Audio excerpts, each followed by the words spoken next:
महाराजा शाहजहां का भव्य महल एक ऊंची पहाड़ी की चोटी पर चमकता है, जहां से राजस्थान के विशाल रेतीले मैदानों का नजारा दिखता है। महल के प्रांगण में महाराजा शाहजहां अपने शाही परिधान में राजसी दिखते हुए अपने 4 शानदार घोड़ों के बीच खड़े हैं। वह एक दूधिया सफेद घोड़े चंद्रा तक पहुंचता है। उसका स्पर्श कोमल और स्नेह से भरा है। उसका हाथ बादल काले घोड़े की ओर बढ़ता है। उसके कोमल स्पर्श में एक मौन बंधन स्पष्ट है। इसके बाद वह अग्नि उग्र लाल घोड़े को सहलाता है। उसकी आंखों में अपने साथियों के प्रति उसका प्यार चमक रहा है। अंत में वह पवन हल्के भूरे घोड़े को गले लगाता है। जानवरों के प्रति उसका गहरा लगाव सभी के लिए स्पष्ट है। महाराजा शाहजहां के भव्य दरबार में धूप छिटक रही है, जटिल नक्काशी को रोशन कर रही है।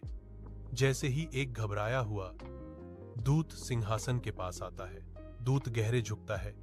उसके हाथ कांप रहे हैं, जैसे वह एक स्क्रॉल प्रस्तुत करता है। उसकी आवाज एक फुसफुसाती हुई तात्कालिकता है।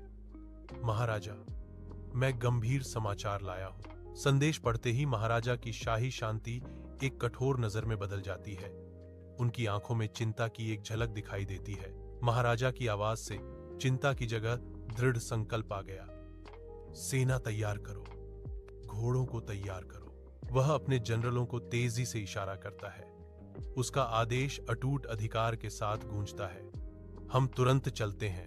महाराजा शाहजहां अपने घोड़ों पर सवार होकर अपने सैनिकों का नेतृत्व करते हुए युद्ध के मैदान को धूल और इस्पात की झंकार से भर देते हैं। चंद्रा की फुर्ती, बादल की शक्ति, अग्नि की गति और पवन की तेजी डाकुओं को अभिभूत कर देती है, जो घबराकर भाग जाते हैं। अपने सैनिकों और नागरिकों की जय जयकार के बीच महाराजा घोड़े से उतरते हैं। अपने घोड़ों के पास गहरे स्नेह के साथ जाते हैं।